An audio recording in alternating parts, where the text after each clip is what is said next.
Donc bonjour à vous tous. Aujourd'hui, on va réaliser un exercice dans lequel on va étudier trois choses, bien plutôt deux choses. Ok.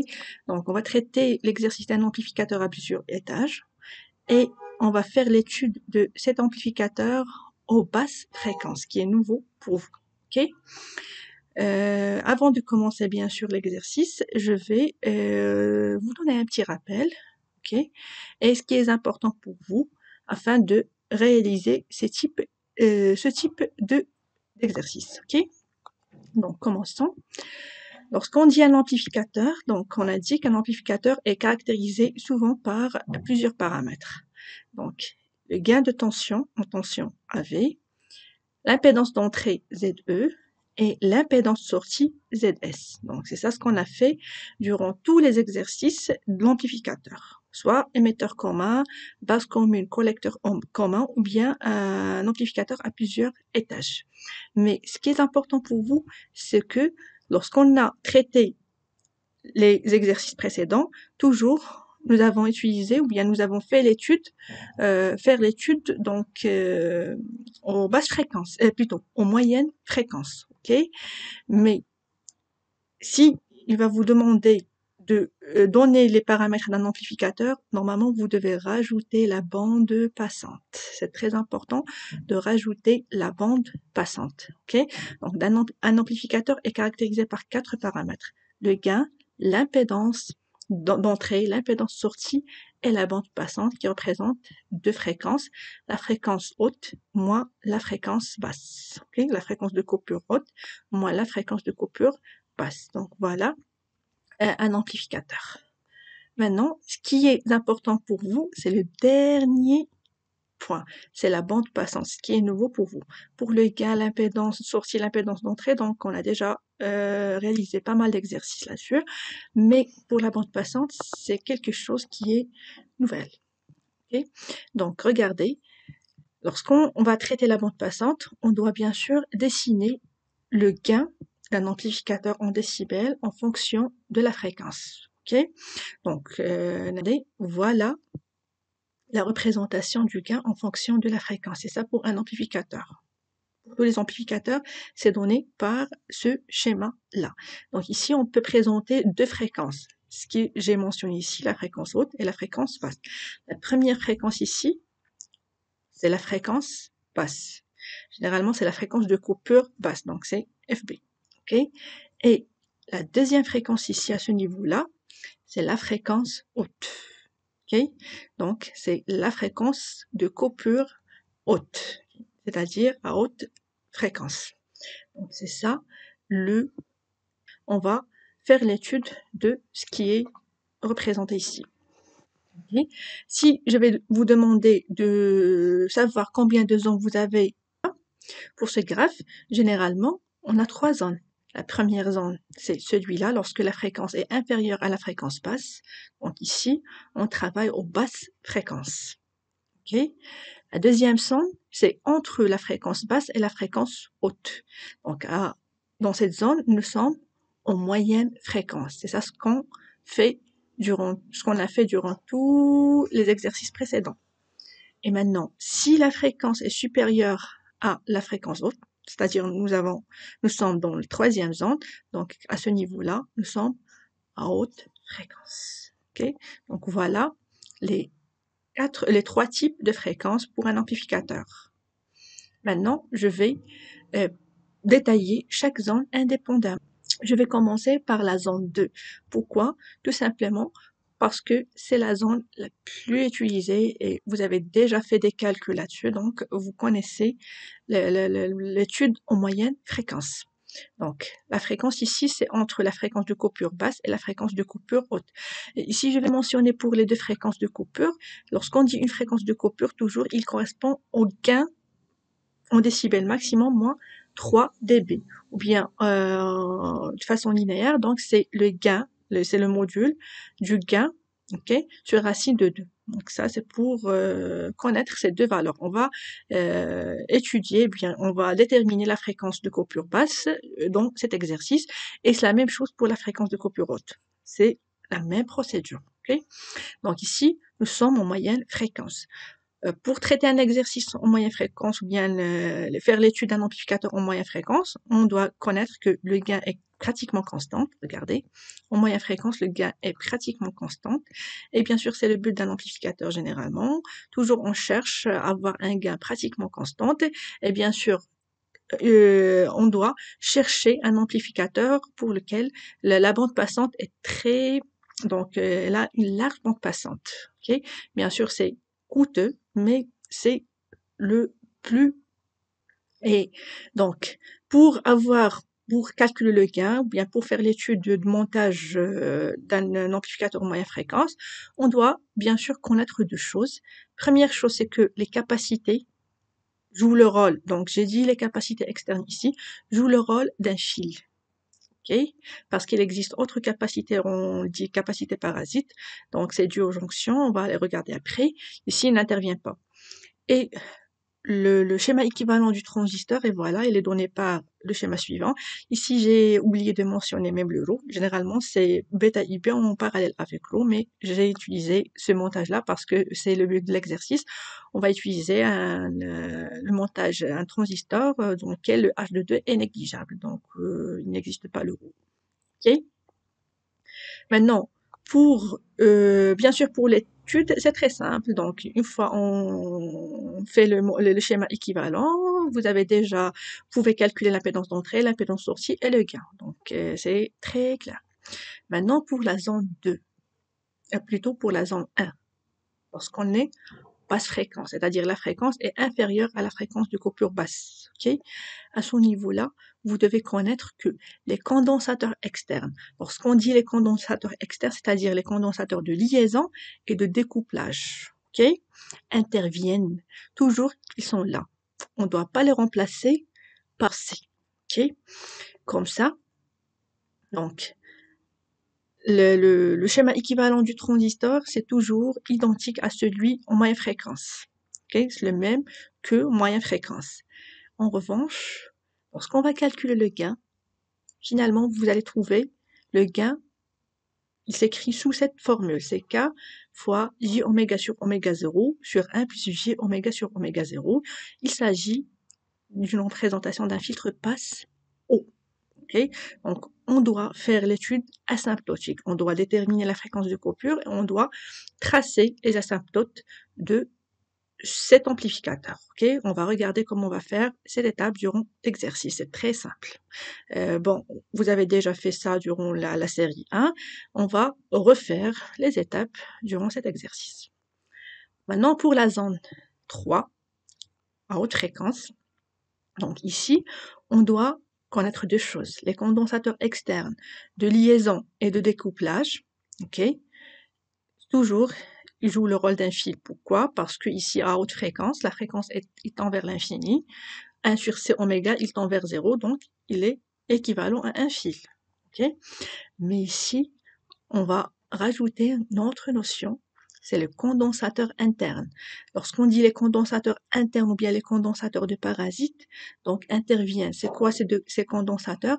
Ces condensateurs internes, ce sont des condensateurs dus aux jonctions base émetteur et base collecteur.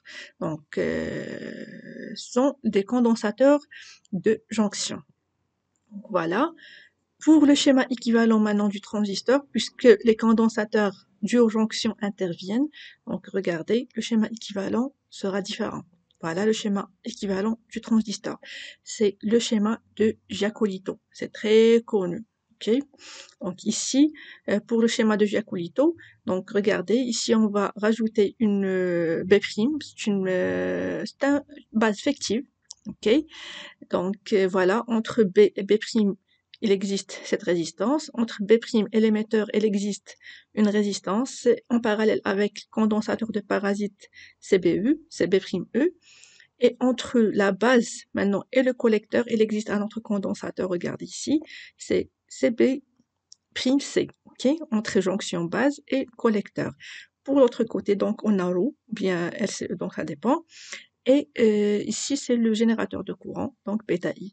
Et ce qui est important pour vous, s'il vous plaît, ici, regardez, j'ai mentionné I et non pas IB, parce que le courant I ici, c'est le courant qui parcourt la résistance entre la base et l'émetteur, RBE. Parce que le courant IB, c'est quoi? Le courant IB, c'est au niveau de la base, c'est ici. Donc, voilà, il va faire sortir du point B. Donc, il va atteindre ce point-là. Donc, une partie va dans le condensateur et l'autre partie sur la résistance RBE. Donc, le courant I ici, à ce niveau-là, c'est celui-là, c'est bêta fois I. C'est très important de connaître cette étape. Et pour l'expression du gain, donc regardez l'expression du gain, c'est sous cette forme K fois 1 sur 1 plus J oméga sur oméga 0, donc c'est la représentation d'un filtre passe-pas. Donc un amplificateur à haute fréquence joue le rôle d'un filtre passe-pas. Un amplificateur basse fréquence, il joue le rôle d'un filtre passe-haut.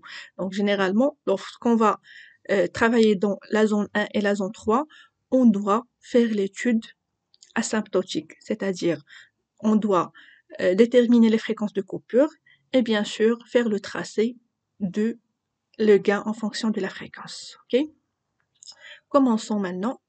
Plutôt avant de commencer l'exercice, je vais vous donner aussi un petit rappel en ce qui concerne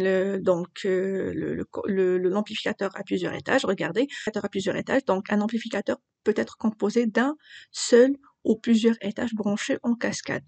Donc regardez, le schéma suivant représente un amplificateur en plusieurs étages, donc AV1, AV2 jusqu'à l'étage AVN. Okay? Donc voilà, on a plusieurs étages. L'étude, ça sera le même, ok? Seulement, pourquoi on va rassembler ou bien on va brancher des étages, plusieurs étages, un amplificateur à plusieurs étages, parce que soit le gain à la sortie est insuffisant, donc on a besoin d'un gain très important, c'est pour cela on doit rajouter un autre étage, ou bien soit quand les impédances d'entrée ou de sortie sont inadaptées. Donc on a un problème des impédances au niveau soit de l'entrée, soit de la sortie. Donc on doit rajouter d'autres étages pour faire l'adaptation des impédances. Ok? Pour les paramètres, toujours c'est les mêmes. Donc, ce qui est important pour vous, durant cet exercice, on va pas avoir ce problème-là parce que c'est un exercice assez simple. On va faire l'étude normale, complètement normale. Mais généralement, lorsque vous avez un amplificateur à plusieurs étages, à un étage par exemple ici, ou bien à 3, 4 étages, c'est très difficile de calculer VS sur VE. Ok, le gain. Ou bien c'est très difficile donc de calculer l'impédance sortie de tout le montage. Pour vous, première remarque à savoir, c'est que l'impédance, toujours lorsqu'on va faire l'étude d'un amplificateur à plusieurs étages, on doit commencer l'étude du dernier étage. On va commencer l'étude par le dernier étage. Pourquoi? Tout simplement parce que l'impédance d'entrée du dernier étage sera la charge, regardez, la résistance de charge pour l'étage précédent. Okay? Donc l'impédance d'entrée de chaque étage sera l'impédance de charge de l'étage précédent. Donc c'est très important de commencer l'étude par le dernier étage. Donc ça, première partie. Deuxième chose, pour le gain tout simplement, donc regardez ici, c'est VS sur VE, je peux l'écrire VS sur VN-1, VN-1, VN-2, etc. Donc on aura ces combinaisons-là. Et chaque terme ici, regardez, VS sur VN-1, voilà, VS sur VN-1, il correspond quoi? Il correspond le gain de l'étage AVN. Ok? Et V2 sur V1, il correspond à l'étage, donc de l'étage de etc. Voilà. Donc c'est la multiplication du gain de chaque étage. Maintenant pour l'impédance sortie, donc toujours c'est VS sur ES à VE bien EG égale à 0 et à vide. Donc sans charge, on doit débrancher la charge. Et généralement, c'est l'impédance sortie du dernier étage. ZS, c'est l'impédance, si vous avez fait l'étude de chaque étage indépendamment, donc l'impédance sortie de l'étage, de l'amplificateur de plusieurs étages, c'est l'impédance sortie du dernier étage. Pour l'impédance d'entrée, donc par définition, c'est VE sur IE. C'est la tension d'entrée sur le courant d'entrée, ou bien vous pouvez utiliser la méthode directe, c'est-à-dire vous devez se placer au niveau de VE et regarder, bien sûr, et faire les calculs. Donc voilà les paramètres d'un amplificateur à plusieurs étages. Maintenant, on va commencer l'exercice. Donc voilà l'énoncé de l'exercice, regardez. On va traiter le cas d'un montage cascade. Lorsqu'on dit cascade, donc soyez sûr que c'est un montage à 2 étages, émetteur commun plus base commune. Donc émetteur plus base commune. Mais on va regarder si c'est le cas ou non. OK? Après. Donc voilà, ça c'est l'énoncé de l'exercice. On va faire l'étude, bien sûr, en moyenne fréquence. Donc l'étude simple, on doit déterminer, donner les schémas équivalents, déterminer l'impédance d'entrée, l'impédance de sortie et bien sûr calculer le gain. Et à la fin, on doit donner le schéma synoptique. Ici, lorsqu'il va vous donner l'étude en moyenne fréquence, c'est très important de donner le schéma synoptique parce qu'il va vous aider à faire l'étude en basse fréquence. Vous allez remarquer ça. On aura un simple montage à traiter aux basses fréquences. Après, on doit faire l'étude aux basses fréquences, donc voilà. Okay. On doit calculer le gain, bien sûr, et on doit déterminer la fréquence de coupure et faire l'étude asymptotique, c'est-à-dire on doit tracer le gain en fonction du oméga ou bien en fonction de la fréquence, donc ça dépend. Si on dit oméga, on dit la fréquence, bien sûr. Okay. Tout d'abord, on doit commencer par le schéma équivalent du montage. Okay.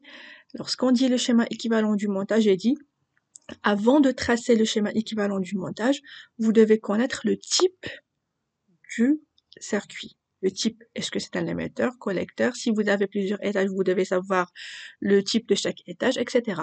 J'ai dit pour cascade, c'est émetteur plus base. C'est très connu ça. Mais on va regarder ça. Donc, pour regarder le type, toujours commencer par le premier étage. Pour le premier étage, c'est-à-dire il est constitué par le transistor T1. Donc, regardez. L'entrée de système, c'est au niveau de quoi? C'est au niveau de la base. OK? Voilà. Regardez ici, pour la sortie, je peux mentionner l'électrode en commun et comme ça, je peux savoir la sortie. Donc, regardez ici l'émetteur du premier transistor. Il est relié à la masse parce qu'on va court-circuiter, on va remplacer le condensateur en moyenne fréquence par un fil. Il va court-circuiter le RE et comme ça, le E va être relié directement à la masse. OK? Donc, l'électrode qui est en commun, c'est l'émetteur. Donc, comme ça, la sortie d'entre systèmes sera au niveau du collecteur. Donc, l'entrée, c'est au niveau de la base. La sortie, c'est au niveau du collecteur. Comme ça, vous avez un émetteur commun. OK? Maintenant, on va regarder deuxième étage, constitué par le transistor T2. Très important pour vous à connaître, c'est que toujours la sortie, donc généralement, les deux transistors sont reliés. OK? Donc, ils sont reliés par la sortie du premier transistor. Donc, et la sortie du premier transistor, donc le premier étage, sera toujours l'entrée du deuxième étage. La sortie du premier étage sera l'entrée du deuxième étage. Donc, ici, l'entrée, c'est au niveau de quoi? C'est de l'émetteur. Pour le deuxième étage, l'entrée, c'est au niveau de l'émetteur. Généralement, si vous avez une entrée au niveau de l'émetteur, donc soyez sûr que c'est la base commune, mais on va regarder. Donc, et la sortie, c'est quoi? C'est au niveau du collecteur. Donc, l'entrée au niveau de l'émetteur, la sortie au niveau du collecteur. Donc, le deuxième montage, c'est la base commune. OK? C'est un montage à base commune. Donc, pour notre montage, grosso modo, c'est un montage qui est constitué par deux étages, un étage émetteur commun plus un étage base commune. Donc voilà. Maintenant, je peux faire le schéma équivalent. Mais avant, vous devez mentionner deux choses. Ok, vous devez mentionner le courant de chaque transistor. Donc, pour le transistor T1, je vais nommer le courant IB, IB1. Ok. Et pour le transistor T2, je vais nommer le courant IB2. Voilà. Maintenant, on doit faire le schéma équivalent du montage. Bien sûr, toujours, nous sommes en moyenne fréquence. En moyenne fréquence, on va remplacer l'alimentation par un fil et les condensateurs externes par un fil. Lorsqu'on dit externe, de liaison et de découplage, c'est très important ce terme-là. Ok, donc voilà notre circuit. Qu'est-ce que je vais faire? Je vais remplacer, donc avant, ici, essayer de mentionner les électrodes. Avant de commencer le remplacement des capacités de l'alimentation, essayez de mentionner les électrodes. Donc ici la base, le collecteur et l'émetteur. Ici c'est la base, le collecteur et l'émetteur. Donc j'ai donné deux noms différents pour après faire le schéma équivalent sans avoir des erreurs. Et on doit rajouter la masse. Ok, donc voilà, ici c'est la masse. Et aussi on a ici la masse. C'est au niveau de la base. Regardez. Ok. Donc, maintenant, je vais remplacer les condensateurs et l'alimentation par des fils. Je vais commencer par l'alimentation, voilà. Je la remplacer par un fil, donc il va être relié directement à la masse. Après, je vais remplacer chaque condensateur par un fil. Donc voilà, premier condensateur, voilà le deuxième condensateur, voilà le troisième et voilà le dernier condensateur. Okay? Donc j'ai remplacé tous les condensateurs par un fil. Après, qu'est-ce que je dois voir? Je dois avoir s'il existe maintenant des résistances qui sont court-circuitées. Et bon, c'est le cas, regardez, pour la résistance RE. Donc regardez, le condensateur qui est ici, le découplage, il va court-circuiter le RE parce que à ce niveau-là, il est donc connecté à la masse et même à ce niveau-là, il est branché à la masse. Donc voilà, le RE va être court-circuité. Regardez la même chose pour la résistance R4. R4. Regardez ici, c'est branché à la masse. Mais maintenant, regardez ce point-là. C'est toujours branché à la masse, donc il va être court-circuité. Regardez la même chose R3. Donc s'il vous plaît, essayez de regarder chaque résistance indépendamment. Surtout les résistances qui sont connectées ou bien reliées à des capacités. Donc regardez ici, pour le R3, dans ce point-là, il est branché à la masse, voilà. Mais dans ce point-là, il est branché à quoi? Il est branché toujours à la masse. Regardez, la même chose, il va être court-circuité. Donc finalement, notre montage sera comme ça. Voilà, ces deux résistances sont court-circuitées et la résistance RE, c'est court-circuité. Voilà. Okay. Qu'est-ce que je dois faire? C'est bon. Avant de commencer le schéma équivalent, j'ai dit toujours, vous devez donc regarder qu'est-ce qu'on doit faire. On doit toujours connaître le schéma équivalent du transistor. Ok, ici son lot parce qu'il nous a dit que H22 c'est négligeable pour les deux transistors. Donc voilà le schéma équivalent du transistor. Bien sûr, si on va travailler avec T1, on va remplacer IB par IB1. Si on va travailler avec T2, on va remplacer IB par IB2. Ok, et voilà. Pour le schéma équivalent, toujours, il va rester identique. Donc ici, on a deux étages. Voilà le premier étage, voilà le deuxième étage. Toujours moi, je trace 3 lignes pour chaque étage. Donc voilà, pour le premier étage, voilà, voilà et voilà.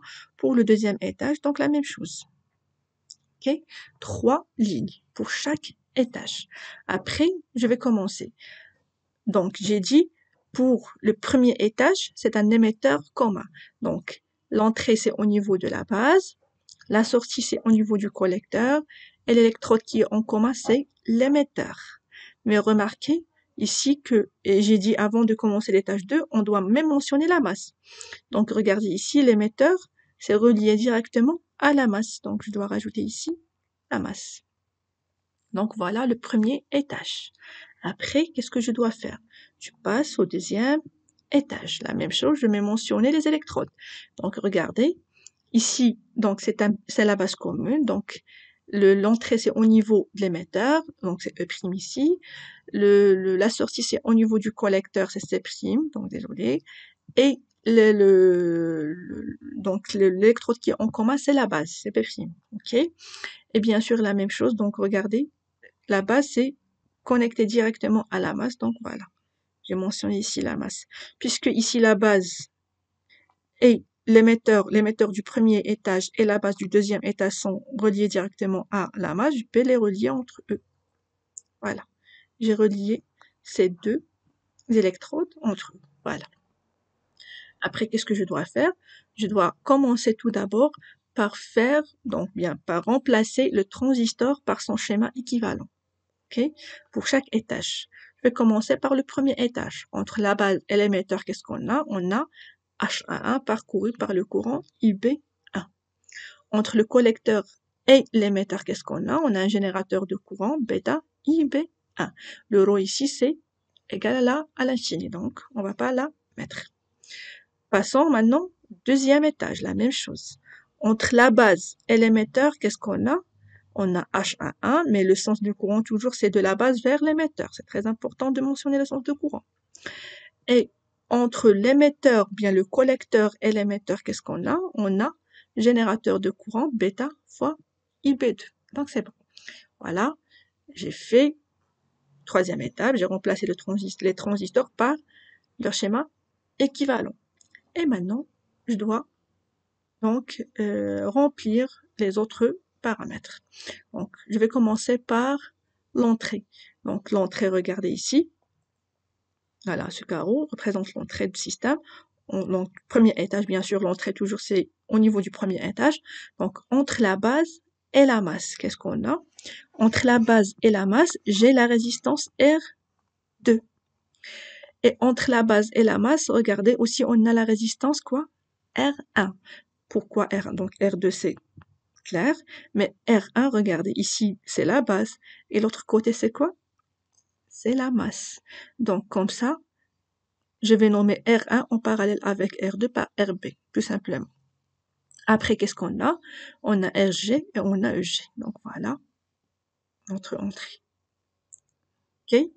Donc, le RB représente R1 en parallèle avec R2. Maintenant, regardez l'entrée. Maintenant, regardez cette borne-là.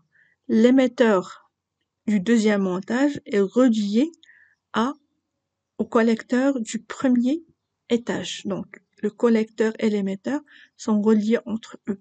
Voilà, je les reliés. Après, je vais passer à la sortie. La sortie de notre montage, donc c'est au niveau, toujours, c'est la sortie de dernier étage. C'est entre le collecteur et la masse. Qu'est-ce qu'on a? On a la résistance de charge RU, mais on a aussi, regardez, la résistance RC. Regardez, entre le collecteur et la masse du deuxième étage, on a RC et on a RU. Voilà. RC et RU. Comme ça, nous avons terminé notre schéma équivalent. OK? Alors, on va faire l'étude.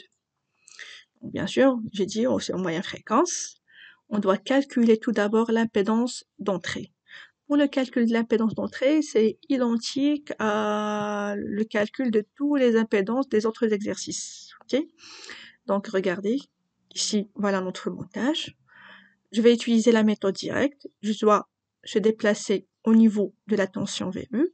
OK? Et je dois regarder. Qu'est-ce que je regarde? Je regarde ma résistance RB. Et cette résistance cache le circuit ici. Donc, voilà. Ce qui est en orange, donc c'est la résistance représente la résistance Z'E. Donc notre résistance ZE, c'est RB en parallèle avec Z'E. Je dois calculer Z'E.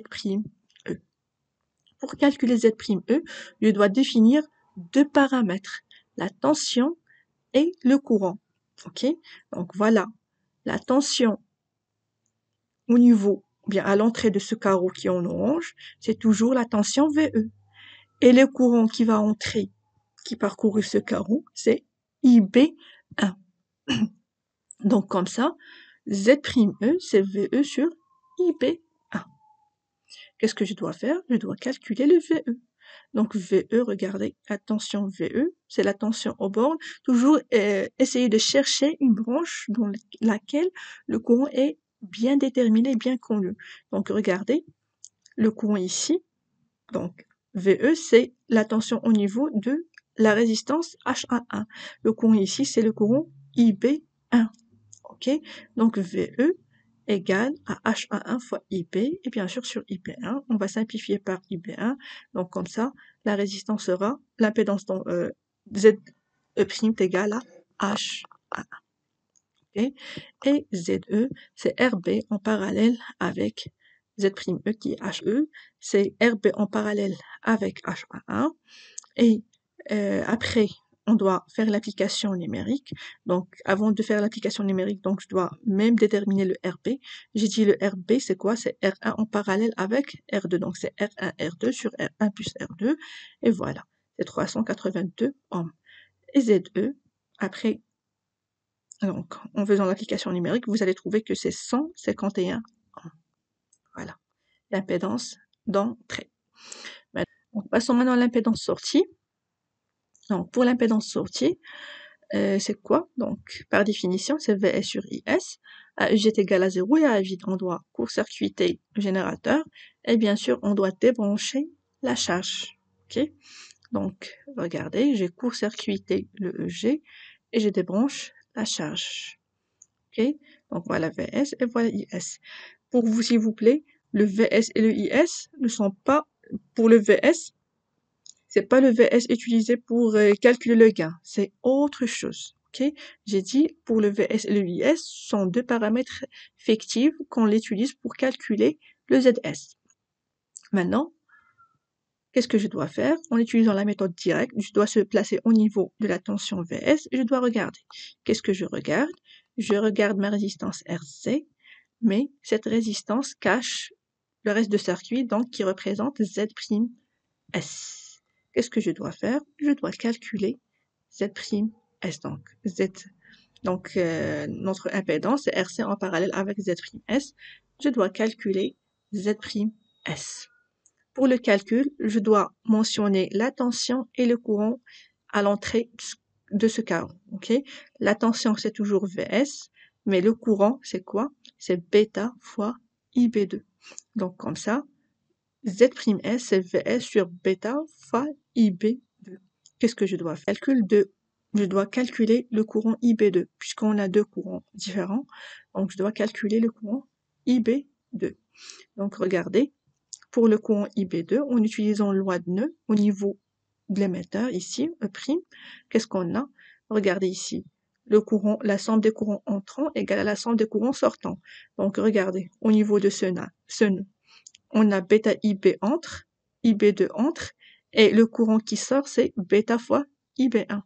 Donc, bêta IB2 plus IB2 égale à bêta fois IB1. OK? Comme ça, IB2 égale à bêta fois IB1 sur bêta plus 1. Donc, voilà la formule de IB2 en utilisant loi de nœud en fonction de IB1. Maintenant, je dois même calculer le IB1. IB1, c'est le courant du premier étage. Et le premier étage, c'est un émetteur commun. Et bien sûr, le but ici, c'est le calcul de l'impédance sortie. Pour l'émetteur commun, lorsqu'on va calculer l'impédance sortie, qu'est-ce qu'on fait? On refait notre générateur, ok? Mais lorsqu'on va faire l'étude, on va mentionner que EG égale à 0. C'est seulement pour nous aider à calculer la valeur de IB1. Okay? Toujours, c'est pour l'émetteur commun. Donc, en utilisant, donc ici, je vais mentionner que le courant ici, c'est IG ou bien IE, donc c'est la même chose, IE, bien IG. Et je vais calculer la tension aux bornes du générateur, EG. Donc, cette tension, généralement, c'est quoi? Donc, c'est la tension en utilisant le loi de Maille, c'est la tension VE plus la tension aux bornes de la résistance RG. Donc, voilà, c'est RG, IG plus VE. OK? Je dois calculer le VE. Donc, le VE, normalement, c'est la tension aux bornes de la résistance RB. Je ne peux pas utiliser cette borne parce que je ne connais pas le courant. Donc, en revanche, cette tension, c'est toujours au niveau de HA1. C'est la tension au niveau de HA1. Donc, voilà, c'est HA1 fois IB1. OK? Qu'est-ce que je dois faire? Je dois calculer maintenant le IG. Pour le calcul de IG, je vais utiliser la loi de nœud à ce niveau-là. OK? Donc, il va nous donner IB1, IG, en utilisant la loi de nœud au niveau de ce point-là. Donc, il va nous donner IB1, plus le courant qui va parcourir le RB. Donc, ce courant-là, en utilisant la loi d'Ohm, c'est VE sur RB. Donc, VE sur RB, plus IB1. Et VE toujours, c'est HA1 IB1 sur RB. Donc, plus IB1. Ici, c'est IB1, j'ai fait une erreur. Donc, regardez, finalement, EG, je vais remplacer le terme IG par son expression. Il va nous donner cette formule. Je vais rassembler, je vais factoriser par IB1, on aura cette formule. Qu'est-ce qu'on a dit au départ? Pour calculer le ZS, EG égale à 0. Donc, si le EG est égal à 0, normalement, tout ce terme-là doit être égal à 0. Mais, est-ce que ce terme peut être égal à 0? Normalement, non, c'est une constante. Donc, comme ça, on tire que le IB1 qui est égal à 0. Or, avant, qu'est-ce qu'on a fait? On a calculé IB2 en fonction de IB1. Donc, regardez, nous avons trouvé que IB2 est égal à bêta IB1 sur bêta plus 1. Donc, si IB1 est égal à 0, automatiquement IB2 est égal à 0. Comme ça, Z' est égal à V' ou bien VS sur bêta IB2. Je dois remplacer IB2 par 0, donc c'est l'infini. Okay? Et finalement, ZS qui est égal à RC en parallèle avec Z'S, donc égal à RC. C'est 550/60. Voilà le calcul de l'impédance sortie. Maintenant, on doit calculer le gain. Pour le calcul de gain, c'est très simple. Donc, on doit calculer la tension d'entrée et la tension de sortie. Okay? Mais avant, bon, donc pour le calcul de gain, si vous avez des modifications à faire, donc bien des amplifications à faire, essayez de les faire dès le départ. On remarque que RC est en parallèle avec RU. Je vais remplacer ces deux résistances en parallèle avec la résistance R. R, c'est RC en parallèle avec RU pour faire les calculs après. Okay? Donc, le gain en tension, c'est quoi? C'est VS sur VE. La tension de sortie sur la tension d'entrée. Donc, on va calculer la tension VE au départ. Donc, VE, c'est la tension aux bornes de la résistance HA1. Donc, c'est HA1 fois IB1. Maintenant, pour le calcul de VS, la tension VS, c'est la tension à la sortie. Donc, c'est au niveau de la résistance R. Okay, la résistance équivalente R. Et le courant qui parcourt cette résistance, c'est bêta IB2. Parce qu'ici, il n'existe rien. C'est bêta IB2. Donc, et le sens de bêta IB2, c'est le même que la tension, VS. Donc, VS est égal à moins R bêta fois IB2. Qu'est-ce que je dois faire? Je dois écrire IB1 en fonction de IB2 ou bien l'inverse. OK? Donc, AV est égal à VS sur VE, c'est moins R bêta IB2 sur HA1 IB1. Et comme j'ai déjà dit, je dois écrire soit IB1 en fonction de IB2, bien IB2 en fonction de IB1. Donc, on va utiliser la loi de Newton au niveau de E' ici. On a déjà utilisé le loi de Newton ici, donc il va nous donner la somme des courants entrants égale à la somme des courants sortants. Donc, regardez, entrant bêta IB2 et IB2, ils entrent. Okay? Et sortant, c'est bêta IB1. Donc voilà, bêta IB2 plus IB2 égale à bêta fois IB1.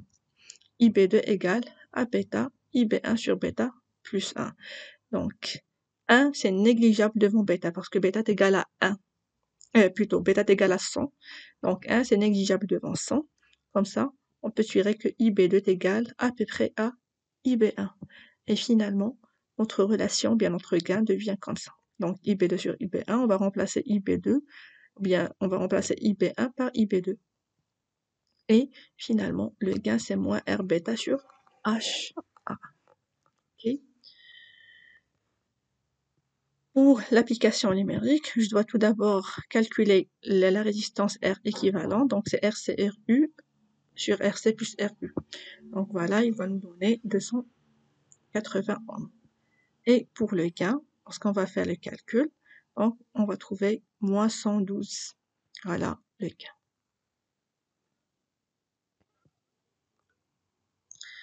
Maintenant, on doit calculer le gain composite.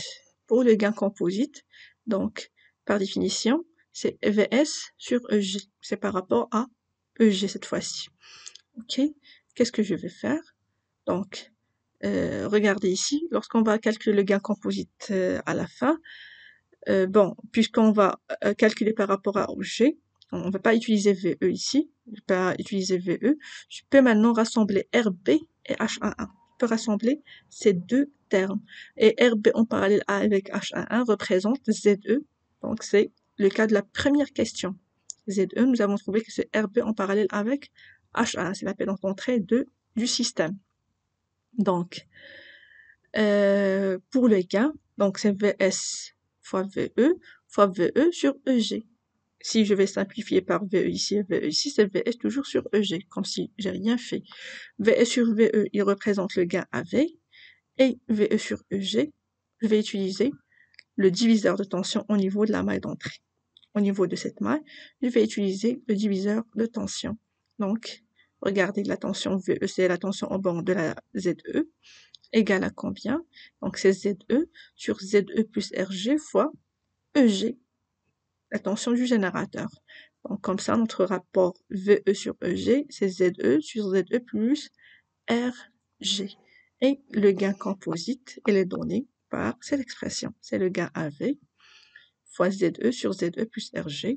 Donc, si on va faire l'application numérique, vous allez trouver c'est moins 84. Donc, ça, c'est pour le gain composite. Maintenant, pour le schéma synoptique, j'ai dit pour n'importe quel étage, bien pour n'importe quel amplificateur, soit émetteur commun, collecteur commun, base commune, ou bien un amplificateur à plusieurs étages. Le schéma synoptique, c'est identique. Donc, à l'entrée, on a la résistance, bien l'impédance ZE. À la sortie, on a ZS en série avec une tension de sortie à vide qui est représentée par le gain à vide fois la tension d'entrée.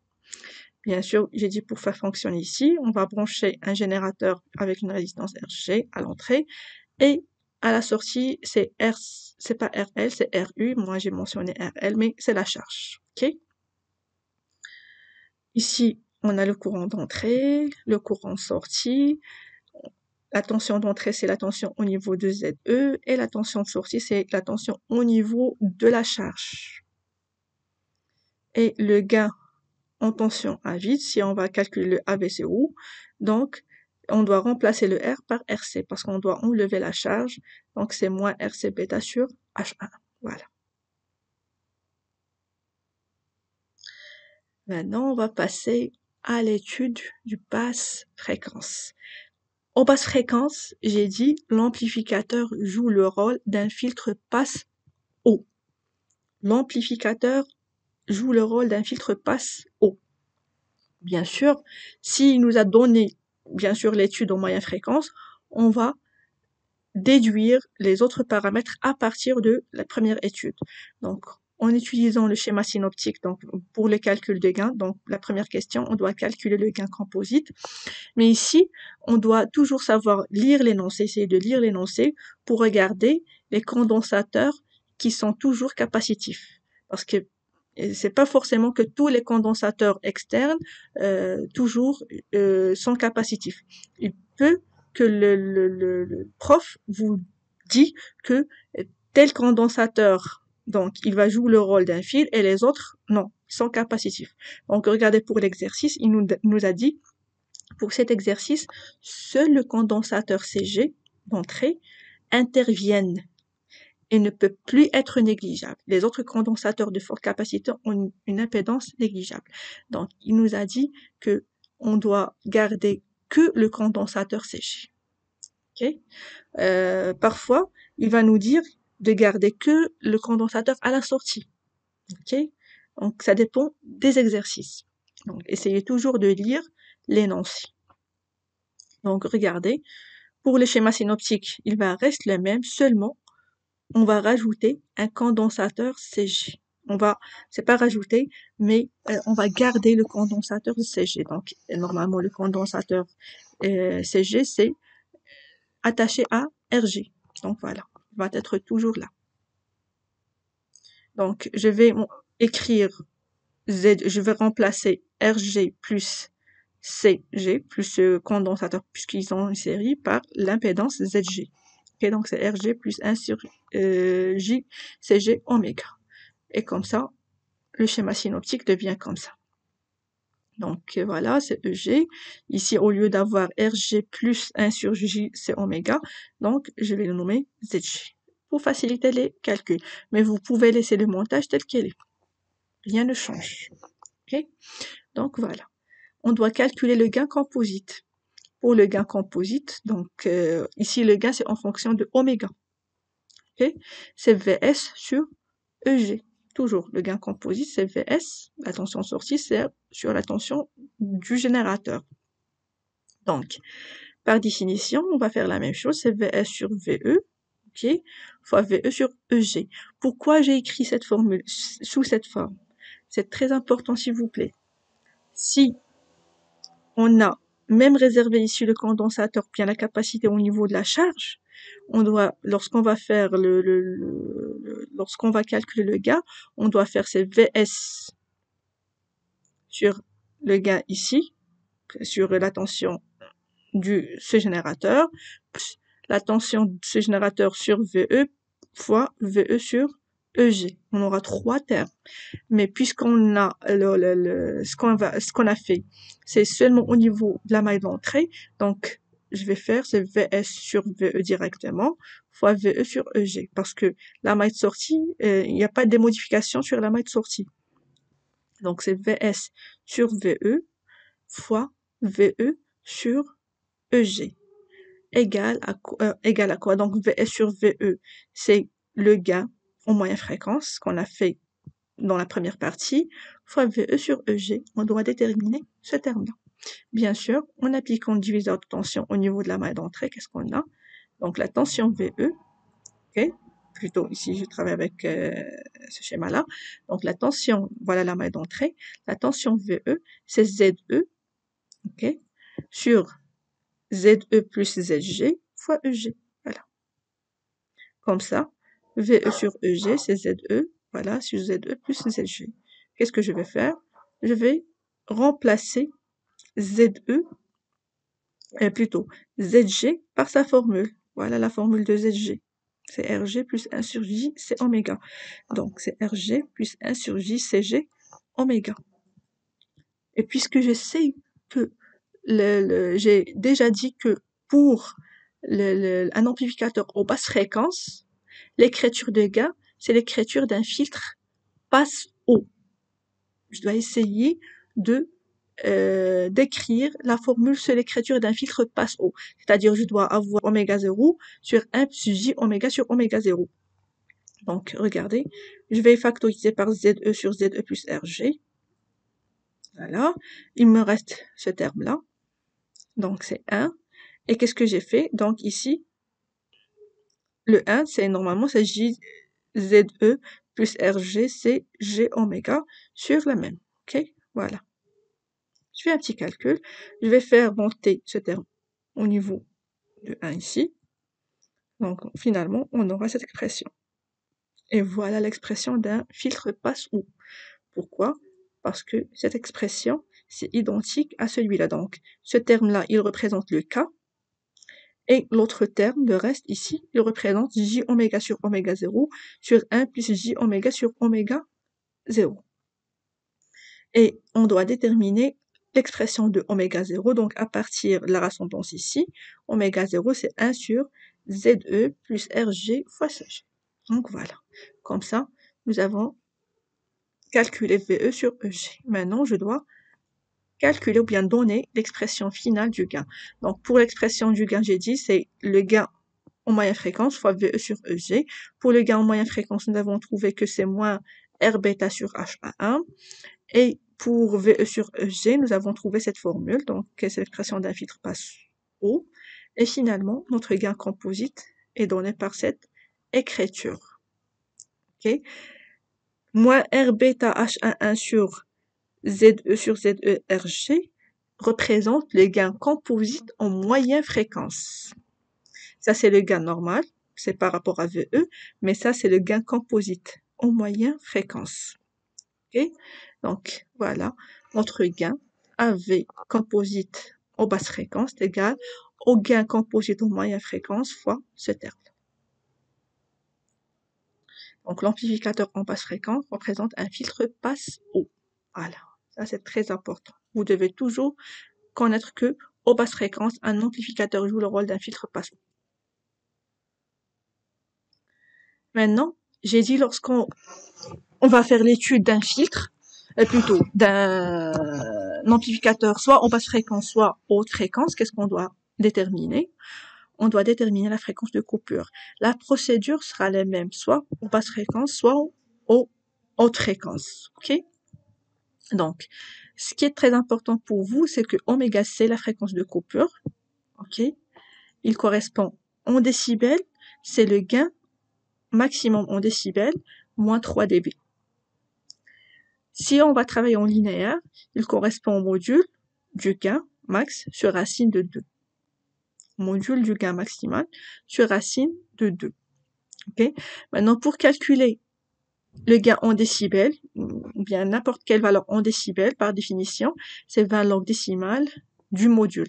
S'il vous plaît, c'est le module du gain. Ici, c'est le module.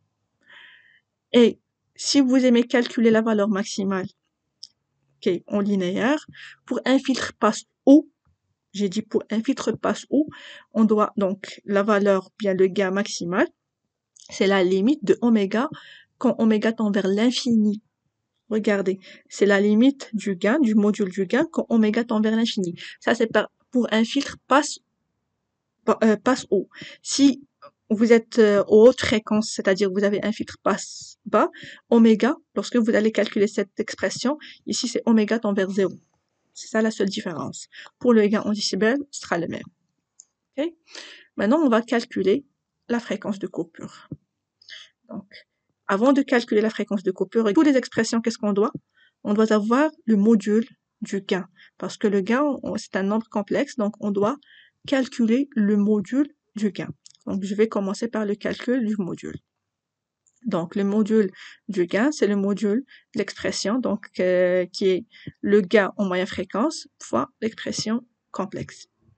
Donc, égal module du gain en moyenne fréquence fois le module de j oméga oméga 0 sur 1 plus j oméga sur oméga 0. Il est égal, donc le gain en moyenne fréquence, c'est une constante, voilà, je vais laisser comme ça, fois, bon, le module de cette expression, et voilà, oméga sur oméga 0 sur racine de 1 plus oméga sur oméga 0 au carré. Pour le calcul du gain en dB, okay, parce qu'on va calculer le gain en dB, la limite, etc. Après, je vais calculer oméga C. Donc, calcul du gain en dB, c'est très simple. J'ai dit, c'est 20 log décimal du module du gain. Voilà. Donc, il est 20 log de cette expression. Donc, ça, c'est le gain. Maintenant, je vais calculer la valeur maximale du gain. Donc, regardez, j'ai dit que la valeur maximale, donc c'est la valeur du gain quand oméga tend vers l'infini. Donc, quand oméga tend vers l'infini, regardez, oméga tend vers l'infini, donc le 1 est négligeable devant oméga. Voilà, elle est négligeable. Donc, comme ça, on aura ce terme-là. Donc, on va simplifier par oméga. Ici, racine carrée, racine de oméga sur oméga 0 au carré, c'est oméga sur oméga 0. Donc, on va simplifier. Il nous reste que le gain, le module de gain en moyenne fréquence. Donc, ça, c'est c'est la valeur maximale, ok, du gain. Et j'ai dit, lorsqu'on a traité la première série, l'exercice, la première série du travaux dirigés, donc dans lequel nous avons étudié les filtres passe bas, les filtres passe haut, j'ai dit la valeur maximale pour vous, toujours c'est K. C'est le module du K. Ok, voilà, c'est la même chose. Maintenant, on doit déterminer la fréquence de coupure, ou bien la pulsation de coupure ici. Donc, pour la pulsation de coupure, qu'est-ce qu'on a? Je vais remplacer le gain en décibels par oméga C, oméga par oméga C, et je fais mes calculs. Donc, regardez, 20 log de AVC du gain en fonction de oméga C égale, voilà, je remplace l'expression du gain et je remplace oméga par oméga C. Égal à combien on a dit? Donc, on a deux expressions pour oméga C. Soit il est représenté par le gain en décibels, soit au linéaire, j'ai dit, c'est la valeur sur racine de 2. Mais ici, donc c'est la valeur du gain sur racine de 2. Mais ici, qu'est-ce que je dois même faire? Je dois rajouter 20 log décibels parce que on doit avoir tous les termes en décibels. Ok? Donc, égal à 20 log de, voilà, pour cette expression, nous avons trouvé, c'est le gain en moyenne fréquence sur racine de 2. Qu'est-ce que je peux faire? Donc, regardez, là, cette expression, on aura maintenant ces deux expressions. On peut simplifier par 20 log, parce qu'on sait très bien que log de A égale à log de B, c'est-à-dire A égale à P. Ok? Donc, A égale à P, la même chose. Voilà, cette expression, maintenant, égale à cette expression. Qu'est-ce que je dois faire? Donc, je vais simplifier par AV en moyenne fréquence, de ce côté-là et ce côté-là. Il me reste oméga C sur oméga 0 sur racine de 1 plus oméga C sur oméga 0 égale à 1 sur racine de 2. Regardez. Donc, maintenant, voilà, après un calcul, donc, qu'est-ce que j'ai fait? Je vais mettre ce terme-là au niveau ici. Donc, l'expression devient oméga C sur oméga 0 égale à 1 à racine de 1 plus oméga C sur oméga 0 au carré sur racine de 2. Donc, comme ça, après le calcul, voilà, après un calcul, on a trouvé que oméga C est égal à oméga 0. Donc, toutes ces étapes, ce sont des calculs à faire pour avoir oméga C égal, pour faire sortir l'expression de oméga C. Ok? Donc, oméga 0, c'est 1 sur ZE plus RG sur CG. Donc, nous avons déterminé oméga 0 dans la question 1, basse fréquence. Donc, voilà, oméga C. Pour la fréquence, généralement, la fréquence, c'est quoi? C'est oméga sur 2pi. Donc, voilà, la fréquence de coupure basse. Après, qu'est-ce qu'on doit faire? On doit faire l'étude asymptotique. Pour faire l'étude asymptotique, s'il vous plaît, donc, on doit faire l'étude selon deux cas. Premier cas, si oméga est inférieur à oméga C. Deuxième cas, si oméga est très supérieur devant oméga C. Pour un filtre passe bas, pour un filtre passe haut, l'étude sera le même. Ok? Donc, je vais commencer. Maintenant, si oméga est inférieur à oméga C, c'est-à-dire passe le gain en dB, voilà l'expression du gain. Ça, c'est l'expression du gain.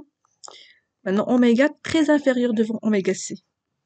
Oméga très inférieur devant oméga C, c'est-à-dire ce terme tend vers 0. Donc, il nous reste que le 1. Okay?